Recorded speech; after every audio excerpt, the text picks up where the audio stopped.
Sturgeon to wind up the debate. Ms Sturgeon, you have till 5 o'clock. Thank you very much, Presiding Officer. This has been a good, fiery, passionate debate, and then we had Patricia Ferguson. But I jest there have been some extremely good contributions in this debate. I want to mention in particular, well, just let me, I'm about to mention you, Mr Smith, so be patient. I want to mention Linda Fabiani, Mark MacDonald, Humza Yousaf. I want to mention Drew Smith, because although I didn't agree with much of what Drew Smith had to say, I think his colleagues could learn a thing or two about how he articulated the position he did in this debate. But the speech I want to single out particularly in my closing remarks is that of Claire Adamson, because I thought Claire Adamson actually made the most profound comment of this entire debate, because she pointed out that the fact that Joanne Lamont and others in the Labour benches use poverty in the here and now, the fact that families right now struggle to feed their kids, as an argument against independence, says it all about Labour's mindset.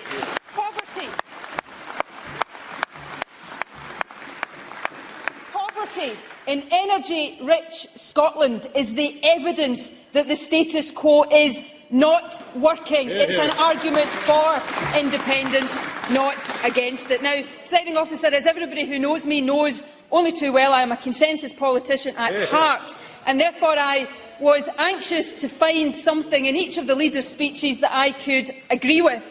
And let me tell you, I succeeded. Joanne Lamont at one point said that Labour had a vision for Scotland. And to an extent she is right. The sad thing, though, is this. Labour's vision for Scotland is a Scotland where, in their view, it is better to be governed by the Tories than governed by people who live here. And that is not a vision for Scotland that I or many other people in Scotland share. Now, I'm afraid to say that finding something to agree with in Ruth Davidson's speech was just a wee bit tougher.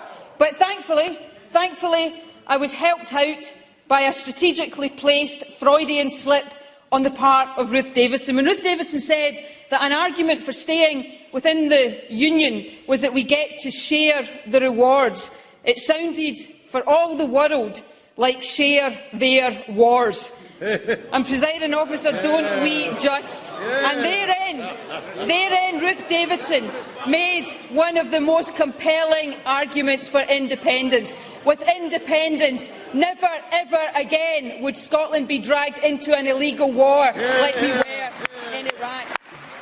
But I have to say, Presiding Officer, Ruth Davidson's contribution was nothing to the outrageous contribution of Lewis MacDonald. He seemed to spend half his speech still arguing that Scotland has no right to a referendum at all, before he got to the end of his speech with a suggestion, what appeared as a suggestion, that Labour might not accept the result of the referendum at all. That's a dangerous road to go down, and I hope wiser heads, even Lewis MacDonald, might retract it. I'm very grateful to the Deputy First Minister for taking an intervention. Does she not accept that the very point I was making was that everyone does recognise that there is a mandate to hold a referendum, but the critical thing is that it is done on an agreed and understood legal basis in order that the result will be accepted, whatever the outcome? Cabinet Secretary. There's no doubt that that's how the referendum will be conducted. But let me move on. This has been a significant debate. This is a historic occasion. This is the first time ever that this Parliament will be asked in a few moments' time to agree that Scotland should become an independent country. And let me tell you, those of us on this side of the House will say a resounding yes to that proposition. And that's a far cry, Presiding Officer, from the days when there was no democratic voice in this land, when Scotland repeatedly voted differently to the rest of the UK but had no parliament, no democratic forum in which to express its view. And one of the most striking things about some of the contributions in the debate today is how similar, how depressingly similar, the arguments for those who oppose independence now are those used 15 years ago by those who opposed devolution. The only difference today is the arguments of Lord Michael Forsyth come out of the mouth of Joanne Lamont. That's the only difference today.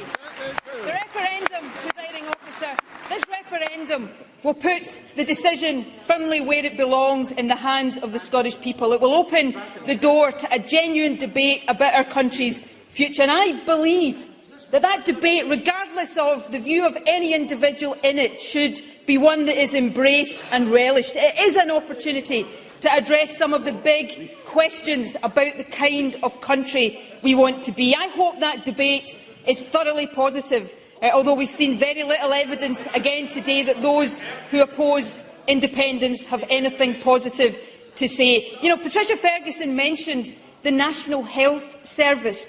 We are already independent when it comes to running the National Health Service, and it is only that independence that is protecting our National Health Service from the privatisation south of the border. An argument for independence, not against, because that is the essence of our case. It is better that decisions about Scotland are taken here in Scotland by people who live here, because we care most, we have the biggest stake in those decisions. Now, that is a grand principle. It's one that I will be proud to campaign for, one that unites the SNP, the Greens, those of no affiliation. And it is one, presiding officer, that I believe will not just take on but defeat the Tory-Labour coalition that talks Scotland down and holds Scotland back. But that grand principle translates into practical and tangible benefits. Let's look at just 3 examples of how independence would make a difference, a real difference to the people of Scotland. Firstly, it would give us the opportunity to fashion an alternative to the growth-defeating cuts of the Tory-Liberal coalition, with our hands on the levers of fiscal economic policy, not to mention control of our own vast natural resources. We could do things differently. With tax and borrowing powers, we could boost growth and create jobs. Yes, I'll give way briefly. Briefly, Mr Brown. Economic policy. Was everything that Nicola Sturgeon said about the Bank of England on Sunday night true? Nicola Sturgeon. Yes. Moving swiftly on. Let's talk about welfare that the First Minister touched on earlier. Wouldn't it be better if, instead of opposing and condemning, this Parliament could stand up and protect the most vulnerable in our society with a welfare system that suits our values and suits our needs? And lastly, presiding officer, let me turn to nuclear weapons. Joanne Lamont's deputy said on Sunday night, Patricia Ferguson has repeated it today, that Labour oppose nuclear weapons. Now, they kept that pretty quiet during the long years in government when they were planning the replacement of the Trident nuclear missile system, but I'm happy to accept the conversion. But what is the good of opposing nuclear weapons when you want to lock us into a political system that would prevent us ever getting rid of Trident from our waters? There is no good whatsoever. Presiding officer, independence is not unusual. Independence is the natural state of affairs. 150 countries, Willie Rennie, have become independent in the last 70 years alone. Independence is the natural future of Scotland, and that compelling case for independence will defeat the negativity of the Tory-Labour coalition, and Scotland will be a normal, equal, independent country.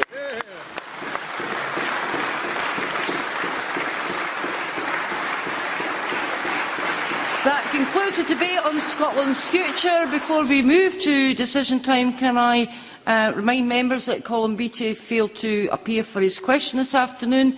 I have had an apology and an explanation from Mr Beattie. I now consider the matter closed. There are 4 questions to be put as a result of today's business. The first question is that motion number 3052, in the name of Dave Thompson, on the European strategy and other minor rule changes be agreed. Are we all agreed? Yes. The motion is therefore agreed to. The next question is that motion 3070, in the name of Fergus Ewing, on the Land Registration etc. Scotland Bill be agreed to. Are we all agreed? Yes. The motion is therefore agreed to, and the Land Registration etc. Scotland Bill is therefore passed. The next question is amendment number 3113.3, in the name of Joanne Lamont, which seeks to amend motion number 3113, in the name of Alex Salmond, on Scotland's future be agreed to. Are we all agreed? Yes. The Parliament has not agreed, therefore we will move to a vote. Members should cast their votes now.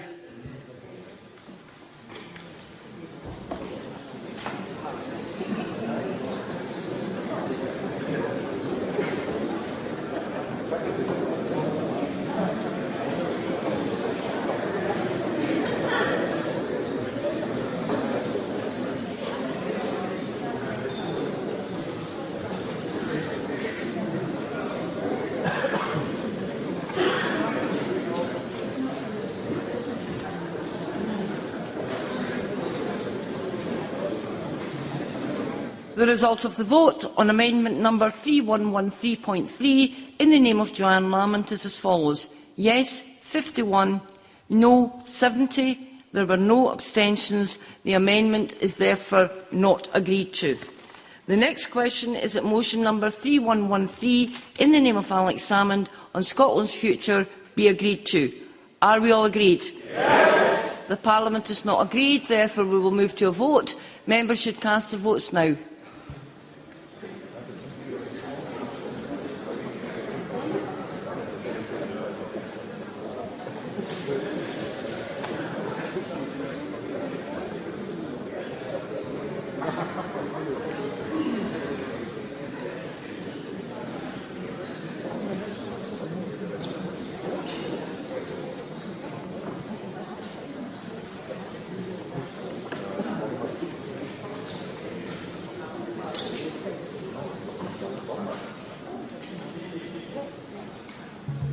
The result of the vote on motion number 3113 in the name of Alex Salmond is as follows. Yes, 69.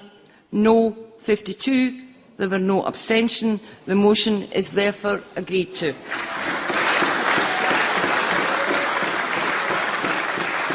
That concludes decision time.